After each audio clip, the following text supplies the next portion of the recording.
Assalamualaikum warahmatullahi wabarakatuh. Selamat pagi anak-anak, bagaimana kabarnya hari ini? Waalaikumsalam warahmatullahi wabarakatuh. Alhamdulillah baik Ibu, selamat pagi. Sebelum memulai pembelajaran hari ini, sebaiknya kita berdoa terlebih dahulu. Silakan dipimpin untuk berdoa. Baiklah, sebelumnya kita absen dulu ya. Absen yang pertama, Aditya Pratama. Oke, pada pertemuan sebelumnya kita sudah membahas tentang apa itu larutan asam, apa itu larutan basa, kemudian apa saja reaksi-reaksi yang terjadi pada larutan asam dengan basa. Nah, untuk mengingat kembali, coba di antara kalian siapa yang mau menjelaskan atau mengulas sedikit tentang apa itu larutan asam, larutan basa, dan jenis-jenis dari reaksi asam dengan basa. Ayo, siapa? Ya, kamu silakan. Menurut saya, larutan asam itu suatu larutan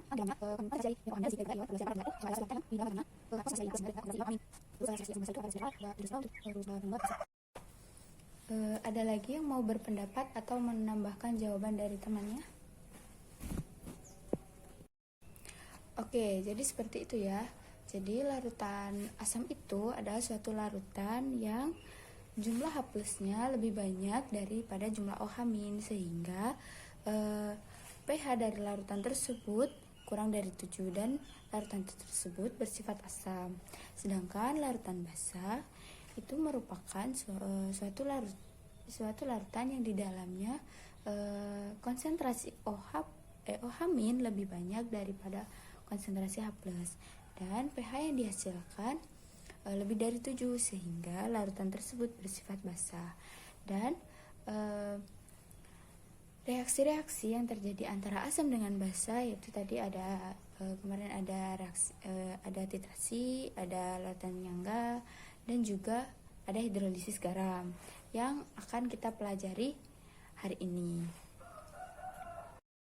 Oke, hidrolisis garam. Di sini kita akan berbicara tentang garam. Garam terhidrolisis. Jadi kita kan sudah nggak asing lagi ya tentang apa itu garam. Dalam kehidupan sehari-hari juga kita setiap hari bahkan menggunakan garam. Terus kenapa sih salah satu garam yang sering kita pakai adalah garam dapur atau NaCl. Terus kenapa sih kita itu hanya garam NaCl yang kita pakai? Terus gimana sih sifat dari garam NaCl itu? Terus kalau si garam NaCl itu dilarutkan dalam air, gimana sifatnya atau apa yang akan terjadi? Siapa yang tahu? Ayo tunjuk tangan, siapa yang tahu? Nggak usah malu-malu, santai, nggak apa-apa salah. Nanti kita akan belajar bersama tentang apa itu hidrolisis garam. Ayo, siapa yang mau memberikan pendapatnya tentang apa itu tadi, kenapa kita menggunakan garam NaCl dalam kehidupan sehari-hari? Terus apa yang akan terjadi jika garam NaCl itu dilarutkan dalam air? Terus bagaimana sifat larutan si NaCl tersebut? Ya, kamu silakan.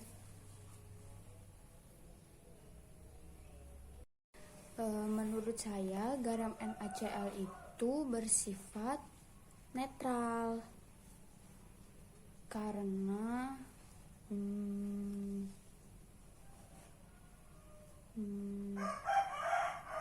terus ketika si garam larutan NaCl itu dilarutkan dalam air, dia akan mengalami reaksi ionisasi menghasilkan ion Na+ dan Cl-.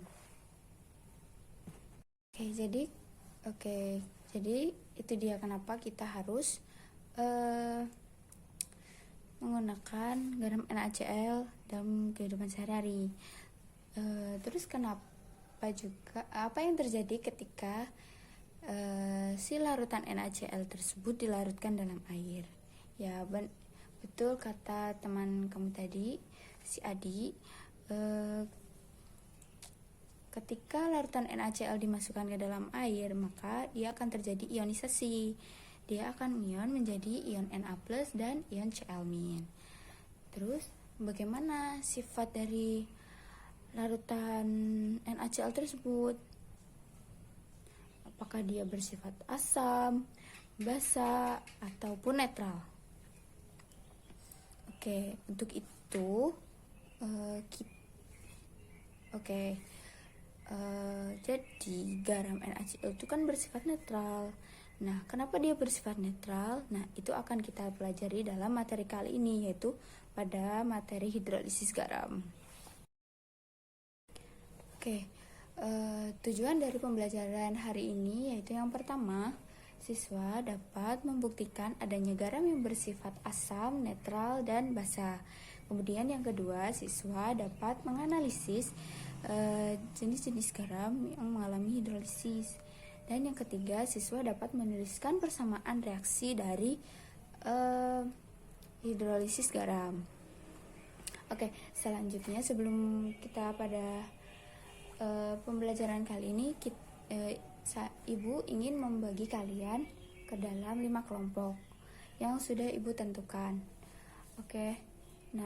Pembagian kelompok sudah saya kirimkan kepada ketua kelas. Silahkan dicek di grup, dan sekarang silahkan berkumpul dengan kelompoknya masing-masing. Kemudian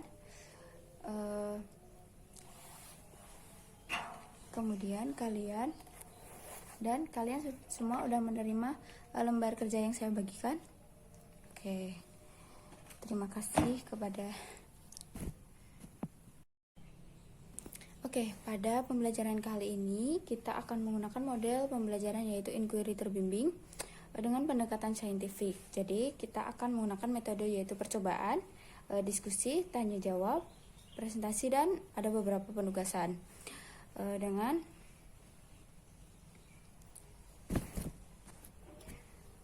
beberapa tahap.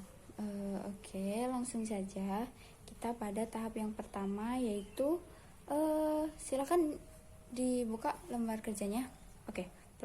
Pada petunjuk pengerjaannya dulu, yaitu bacalah basmalah sebelum memulai mengerjakan. Kemudian yang kedua, jawablah pertanyaan-pertanyaan pada lembar kerja berikut yang berkaitan dengan wacana. Pada tahap pertama, yaitu mengamati wacana dan menentukan rumusan masalah. Perhatikan wacana di bawah ini. Garam dapur tadi, MSG dan baking powder, serta pada sabun cuci dan deterjen. Lalu bagaimana sifat-sifat garam dapur dan deterjen yang kita gunakan sehari-hari? Kita dapat menguji sifat-sifat dari larutan tersebut menggunakan indikator alami yang mudah kita dapat, salah satunya dengan menggunakan kunyit. Dari wacana tersebut, identifikasilah permasalahan yang ada di dalam wacana tersebut. Rumuskan masalah apa yang kalian tangkap dari wacana tersebut. Rumusan masalah pada kelompok kami yaitu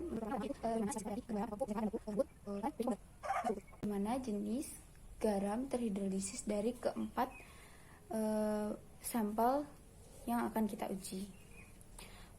Selanjutnya pada tahap kedua yaitu membuat hipotesis. Silakan siapa yang ingin berpendapat mengenai atau memberikan hipotesisnya mengenai sifat-sifat dari keempat sampel tersebut, sifat-sifat garam dari keempat sampel tersebut. Silakan siapa? Dari kelompok 1. Hipotesis dari kelompok kami yaitu yang pertama, pupuk ZA itu bersifat basah.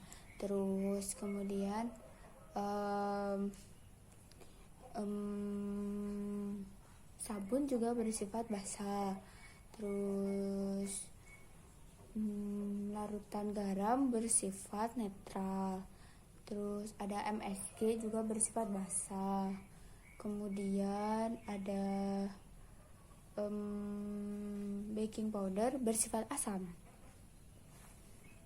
Tahap yang ketiga yaitu merancang percobaan.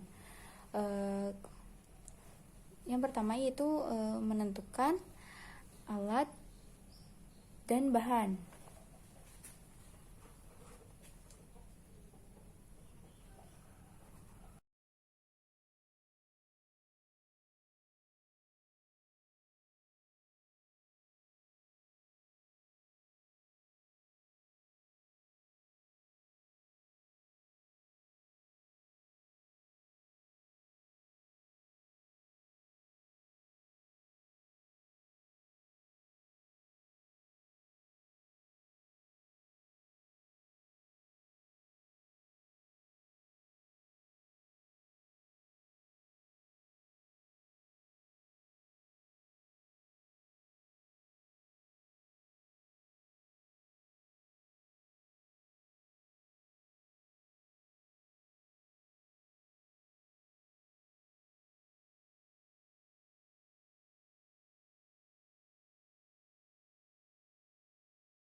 Oke. Setelah diuji, amati perubahan-perubahan yang terjadi dan tuliskan dalam tabel percobaan yang telah disediakan. Kemudian kita akan menganalisis data berdasarkan hasil percobaan. Nah, di dalam lembar kerja kalian tersebut terdapat empat buah soal, tempat butir soal. Ada beberapa butir soal. Nah, kalian diskusikan dengan teman sekelompok kalian mengenai pertanyaan-pertanyaan tersebut dan yang berkaitan dengan hasil percobaan kalian yang dikaitkan dengan teori. Oke. Ya. Waktu berdiskusi selama 20 menit. Nah, jika ada yang tidak kalian pahami bisa tanya ke saya. Oke. Bisa ditanyakan. Oke, silakan berdiskusi. Jika sudah selesai, nanti kita akan perwakilan dari kelompok akan setelah menganalisis data, kita silakan kalian presentasikan hasil diskusi kalian oleh perwakilan kelompok, dimulai dari kelompok 1, 2, dan 3. Silakan dari perwakilan kelompok dari kelompok 1 dipersilahkan. Assalamualaikum warahmatullahi wabarakatuh. Perkenalkan, saya Siti Rainisi dari kelompok 1. Saya ingin mempresentasikan hasil dari diskusi saya mengenai percobaan hidrolisis garam kali ini.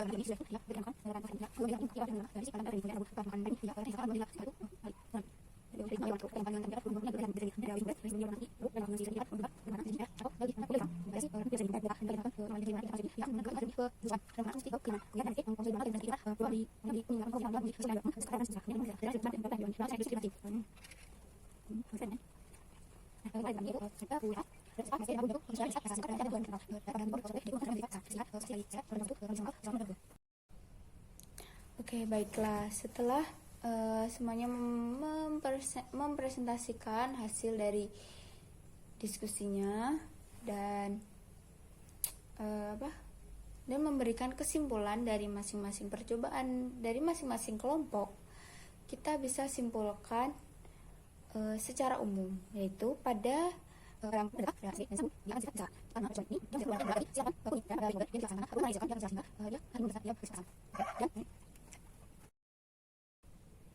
Oke, pembelajaran hari ini telah selesai. Mungkin ada yang ada yang mau ditanyakan sebelum pembelajaran ini diakhiri? Ya, silakan bertanya.